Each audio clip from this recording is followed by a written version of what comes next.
Hoje, o Além da Cadeira conversa com Patrícia Loretti, mulher com deficiência, coautora de 2 e-books sobre sexualidade e deficiência, pós-graduada em saúde mental e criadora da página Janela da Paty no Facebook e no Instagram. A gente vai conversar sobre sexualidade das pessoas com deficiência. Meu nome é Camila Deluca, eu tenho 33 anos, sou uma mulher branca, de olhos castanhos, cabelos loiros, curtos na altura da orelha, cacheado, estou usando uma fivela tic-tac prendendo a franja para o meu lado direito e estou vestindo um vestido preto de bolinhas brancas sem manga. Paty, muito obrigada por ter aceitado o convite para participar desse vídeo. Queria te convidar para se apresentar e também fazer uma autodescrição física tua para o nosso público cego visualizar a gente. Obrigada, Camila. É um prazer para mim estar aqui batendo esse papo com você. É um assunto muito relevante, que poucas pessoas falam, e quando falam, costumam falar de forma muito formal e às vezes não conseguem alcançar as pessoas com deficiência. Eu me chamo Patrícia Loretti, sou do Rio de Janeiro, sou uma tetra, tenho atrofia muscular espinhal, sou criadora da Janela da Paty, né, conforme você falou. Eu sou uma mulher branca, estou usando uma blusa salmão, eu uso óculos, tenho cabelo na altura dos ombros e estou usando um colar e um batom rosa. Paty, conta pra gente um pouco como é que começou primeiro a ideia da página Janela da Paty. Tá. Eu cresci muito sozinha. Minha adolescência, minha juventude, até os 28 anos, eu não tinha amizade com ninguém com deficiência, não conhecia ninguém que tivesse as mesmas dores que eu, que achasse o corpo horrível como eu achava o meu. E em 2018, eu comecei a ter acesso à internet. Então, comecei a encontrar meninas com deficiência, inclusive com a minha deficiência, que namoravam, transavam. E eu falei assim, gente, como assim? Dá para fazer isso tudo? E aí eu comecei a conversar com essas mulheres, comecei a estudar e ter o desejo de quero ser representatividade, quero que mulheres com deficiência encontrem em mim o que eu nunca achei em ninguém.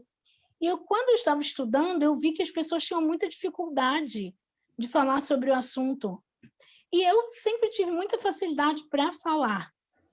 Então, eu disse, não, eu vou trabalhar na autoestima dessas mulheres, eu vou falar sobre deficiência.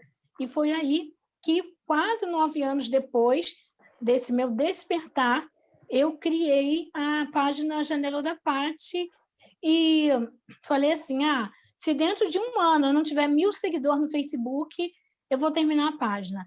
Quando faltavam 3 dias para completar 1 ano, eu consegui os 1.000 seguidores. E aí foi assim, né? Já estou com 16 mil, lá tem 3 anos, e no Instagram eu cheguei agora aos 10 mil com 2 anos de Instagram. Paty, e sobre os e-books, como foi que funcionou a confecção desses materiais? Eu vou deixar, viu, gente, os links para comprar os 2 e-books. São 2, né, sobre sexualidade e deficiência. Sim. Eu vou deixar o link para compra dos 2 aqui embaixo, tanto no box de descrições do vídeo do YouTube, no canal do YouTube, quanto no post do site que está sendo postado esse vídeo. Então, conta pra gente, Paty, como foi a confecção desses e-books, como aconteceu o processo e como foi para você ser coautora desses 2 e-books. Para mim é um trabalho assim maravilhoso. Eu já tinha feito com o blog Território Deficiente um e-book antes, que é o Manual da Mulher com Deficiência, e nós decidimos falar sobre sexualidade. Mas, na nossa reunião, nós falamos assim, já que é para falar, vamos falar de verdade. Vamos trazer assunto que ninguém fala. Tanto é que um dos assuntos do e-book 1 é deficiência e masturbação. Vamos falar sobre isso, sim. E a gente abordou esse tema. E é engraçado, né, Camila, que na hora que eu fui falar sobre masturbação feminina, eu tive um bloqueio. Porque como o e-book ele é composto por 3 pessoas, né, quem escreveu foram 3 pessoas com deficiência, ele é muito rico, ele tem muita experiência vivencial. Então, eu quis contar, por exemplo, a minha experiência de como uma mulher tetra consegue se masturbar. E como ela perde a liberdade para fazer isso. Então, eu tive um bloqueio, eu falei, não vou falar, não vou falar. Mas aí eu falei, não, a gente está de cabeça nesse projeto e vamos enriquecer, sim, o e-book com todas as nossas experiências. Então, o Damião, que teve pólio e na infância foi vítima de bala perdida, que também não tem a visão do olho direito, ele contou a primeira experiência sexual dele. A Dayana contou como foi ter uma relação sexual com outro cadeirante e os dois com patologia neuromuscular, ou seja, os dois sem conseguir fazer transferência, os dois sem conseguir tirar roupa, e como a mãe deles ajudou, que é assim, um texto fantástico, que a gente não vê isso. E aí eu contei também a minha experiência nessa área de masturbação, e a gente fala, é um e-book assim, muito rico, com uma linguagem muito acessível, e é um trabalho do qual eu me orgulho muito de ter feito parte. Ô, Paty, eu quero contar para você uma coisa que aconteceu ontem, que eu estava futucando a sua página lá, eu estava no Facebook, e eu não me lembro exatamente que post que foi, mas eu lembro que teve um comentário de um rapaz se queixando assim, se lamentando pela impotência sexual por ser um homem com deficiência, né? Que a deficiência dele causava a impotência sexual, e você respondendo, o fato de você ser impotente sexual não quer dizer que você não possa fazer sexo. E eu me toquei de uma coisa, naquele momento que eu li você escrevendo aquela resposta para o rapaz, eu me toquei como o termo impotência sexual é um termo completamente equivocado para falar sobre disfunção erétil, né? Porque disfunção erétil é uma coisa, isso não quer dizer que a pessoa seja impotente sexualmente, né? Sim, perfeito. Que termo agressivo, que termo ofensivo, né? Quer dizer que a pessoa que não tem uma ereção do pênis não tem potência para fazer sexo. Tem. Exatamente. E eu queria que você falasse um pouquinho sobre isso, sobre esse viés do efetivamente fazer sexo dentro das limitações físicas do corpo com deficiência.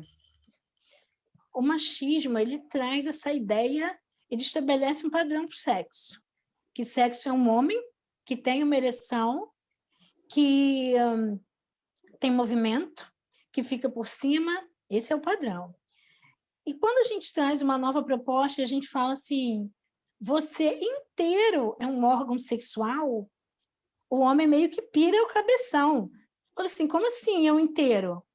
E aí ele vai ter que reaprender o que é, ou aprender, né, que ele não sabe, aprender a usar os seus 5 sentidos. Porque esse homem, o pênis não sobe, mas ele tem boca, ele tem dedo, ele sente, ele vê, no caso dele, ele escuta, ele tem sensibilidade nas mãos. Então, ele pode dar um prazer para uma mulher com toda a certeza do mundo. Assim como uma mulher pode dar um prazer para ele também. Então, a gente precisa desmistificar o que é sexo e entender o que é sexualidade também. Porque o machismo, ele fundiu essas duas coisas. A sexualidade, o Ministério da Saúde chama até de energia. Até pessoas assexuais, elas conseguem viver a sexualidade, porque a sexualidade é muito ampla. Se você não quer transar, mas você quer ter alguém para ir ao cinema, você quer ter alguém para ligar, para contar alguma coisa, alguém para fazer um cafuné. Então, tudo isso é vivência de sexualidade. Quando a pessoa sofre um acidente, como no caso desse rapaz, que ele me chamou hoje, inclusive, no Instagram, ele não tem mesmo ereção nenhuma, porque é um mito também que pessoa em cadeira de roda não tem ereção, lesado medular. Isso é uma mentira, tá? Isso é um mito muito forte, a gente tem que acabar com ele. Tem tanto mito, né, com relação à movimentação corporal, né? Tem gente que precisa da cadeira de rodas para viver, mas não é por causa disso que não pode ficar em pé nem por um minuto, né? Muito cadeirante consegue ficar em pé, consegue dar lá 2, 3 passos, mexe a pé. As pessoas, às vezes, ficam chocadas porque me veem mexendo a perna. Uhum, Eu sim. tenho uma certa Hum, mobilidade do joelho para cima. Então, às vezes, uhum, eu dou uma mexidinha no joelho, assim, na sei. coxa, fico Uhum, assim, e as pessoas ficam, ué. sim. Eu costumo dizer que não dá para padronizar o humano, porque mesmo pessoas dentro da mesma deficiência, cada corpo reage de um jeito. As Exatamente. pessoas falam assim: ué, mas você sente o corpo todo? Eu falei: eu sinto, porque eu não tenho uma lesão medular. Eu tenho uma deficiência degenerativa. Então, se você deixar alguma coisa quente cair na minha perna, eu vou gritar.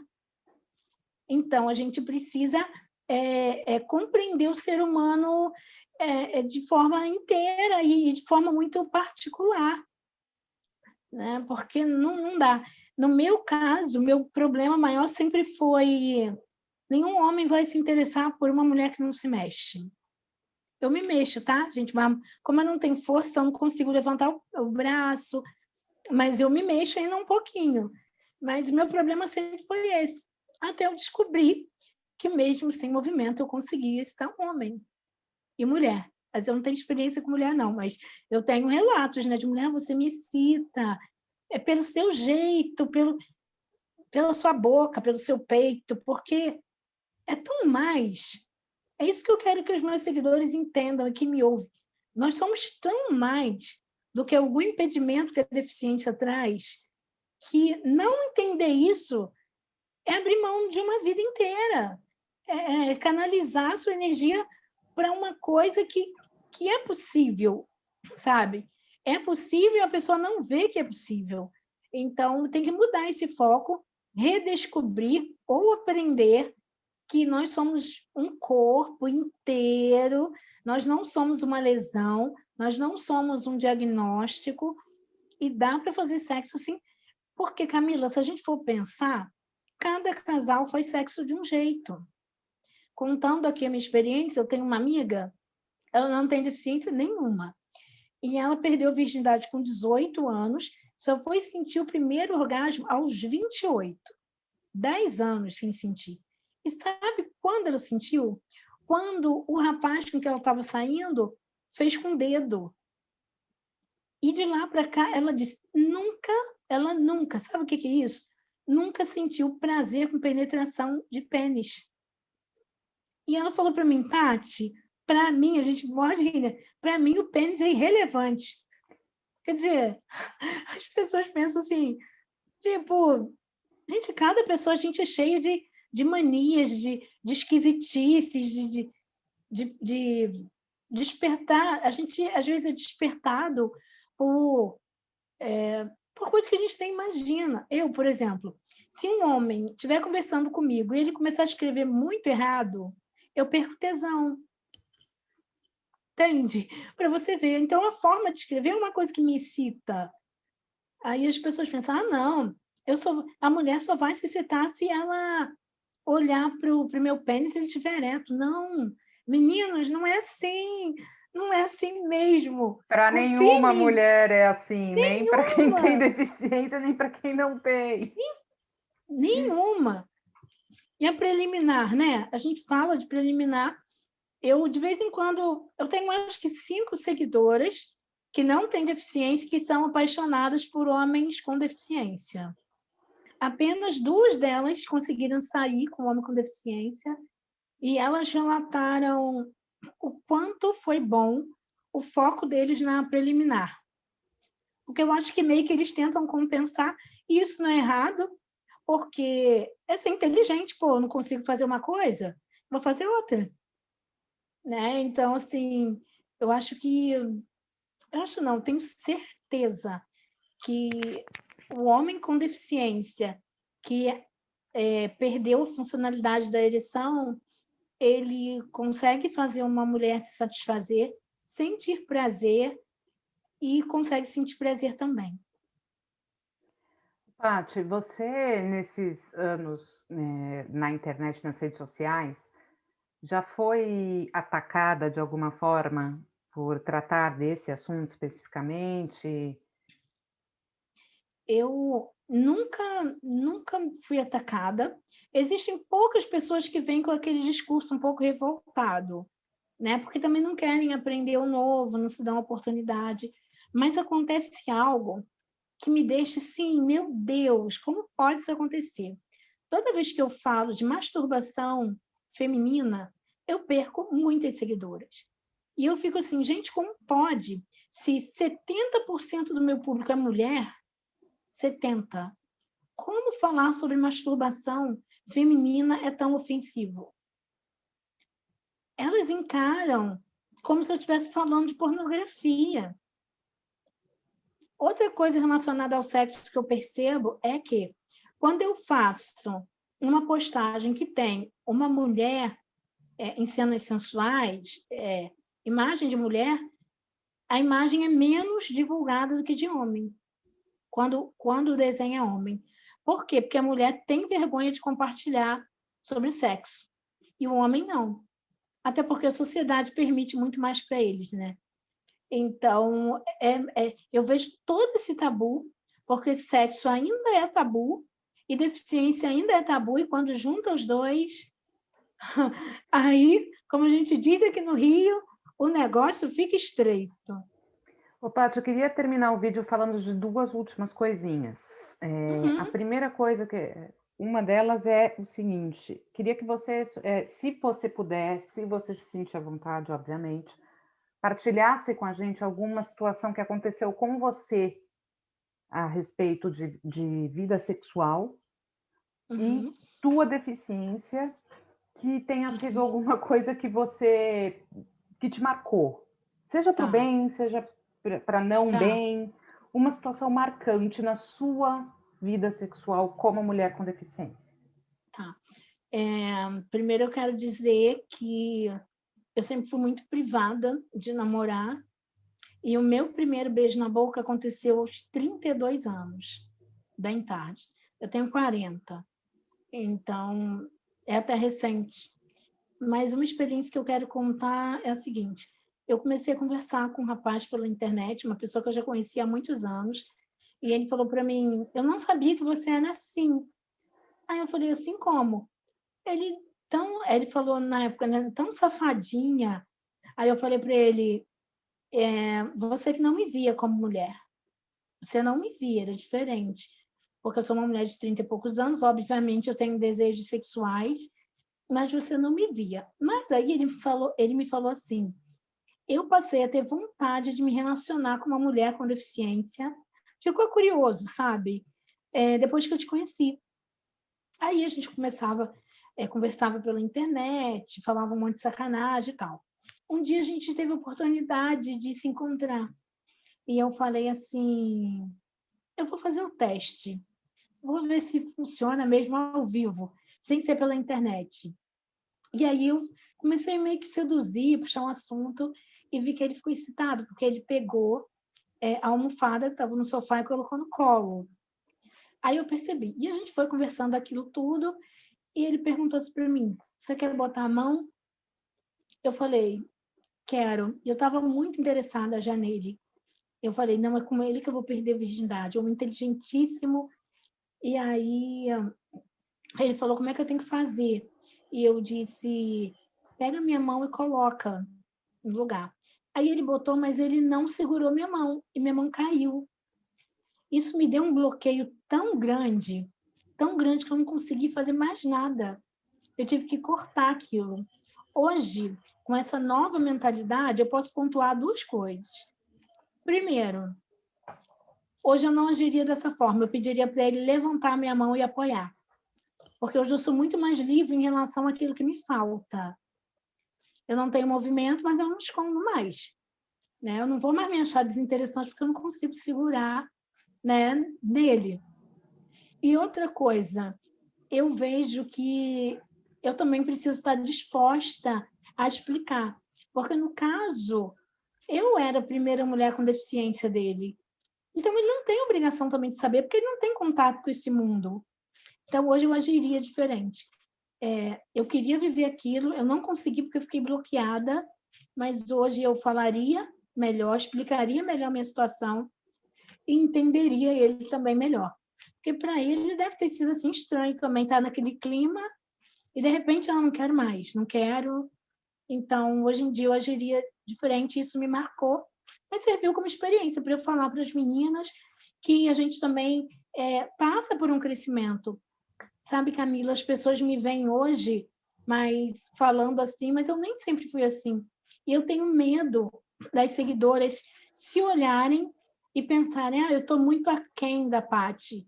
Não, eu tive nesse lugar de aquém, sabe? Então, eu quero que elas ouçam as minhas experiências e pensem, não, então dá para a gente mudar, dá para a gente se perceber mais mulherão, sabe? Então, isso me marcou, essa minha primeira experiência.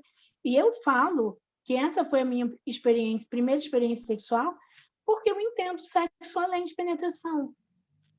Então, essa foi a minha primeira experiência sexual. Tati, para finalizar, eu queria abordar um assunto rapidamente aqui com você, aproveitando inclusive que você tem estudo na área de saúde mental. Uhum. Queria falar a respeito de uma ligação que eu enxergo entre a sociedade não enxergar pessoas com deficiência como seres sexuais e Uhum. as pessoas com deficiência sofrerem tanta violência sexual. Porque Uhum. tem dados que dizem que mulheres com deficiência, por exemplo, sofrem muita violência sexual em casa. E eu consigo enxergar nesse contexto que essa violência sexual que as pessoas com deficiência sofrem, ela é invisível justamente porque ninguém enxerga a gente como ser sexual. Uhum. O que você tem para dizer a respeito dessa questão específica? Sim. Algo que falta para a pessoa com deficiência também é educação sexual. Muitas vezes o abusador está se aproximando, mas ela não tem entendimento de que aquilo é um abuso. Então, a pessoa com deficiência ela precisa aprender o que é abuso e é muito interessante mesmo essa relação, porque às vezes a gente para e até eu mesmo não consigo entender. Mas eu acho que, cara, assim, eu fico confusa, Camila, sabe? Eu acho que as pessoas veem a pessoa com deficiência como mais vulnerável porque também não se acredita muito na gente. Deficiência intelectual, mulheres com deficiência intelectual são as mais abusadas. Por quê? Muitas vezes essas mulheres não conseguem falar. Então, nós somos alvo com mais facilidade porque a gente não consegue correr, muitas vezes a gente não consegue falar, muitas vezes mães de pessoas com deficiência acham que, já ouvi isso de uma seguidora, uma mãe falar, isso é carência, você está enxergando coisas ainda onde não existe. Então, é como se a nossa sexualidade não fosse validada, mas ela pudesse ser usada. Eu mesmo fico confusa, sabe? Um homem que não valida a nossa sexualidade, ele aproveita da nossa sexualidade de uma forma muito... Todo abuso é horrível, né? Todo abuso é horrível, mas ele aproveita dessa vulnerabilidade corporal que a gente tem e por isso que acontecem mais estupros, porque ele enxerga... Porque tem aquilo, né? A sobreposição que você sofre de preconceito, de opressão. Então, você sofre por ser mulher, você sofre por ser mulher com deficiência e não poder se defender, né? Se você for uma mulher que usa uma roupa mais curta, com deficiência, você provocou e você sabia o risco, como toda mulher, né? Eles falam que a mulher sabia. Então, eu acho que esse aumento de violência com a gente está muito ligado à falta que as pessoas têm de entendimento da nossa sexualidade e falta de orientação sexual para a gente. Então, quando uma mulher que tem uma deficiência intelectual, ela vai chegar a relatar que ela foi estuprada, ela já sofreu muita violência. Porque, às vezes, ela nem sabe que uma pessoa chegar a mão e passar, uma pessoa chegar e passar a mão no seio dela, que isso é uma violência. Então, acho que para combater isso, a gente precisa dar orientação para a pessoa com deficiência e visibilizar a nossa sexualidade. E nós somos mulheres, nós não somos um objeto que um homem vai chegar e enfiar alguma coisa na gente.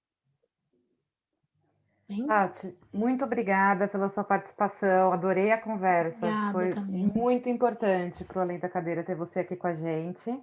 Convido você a aparecer pelo portal escrevendo, falando, na hora que você quiser.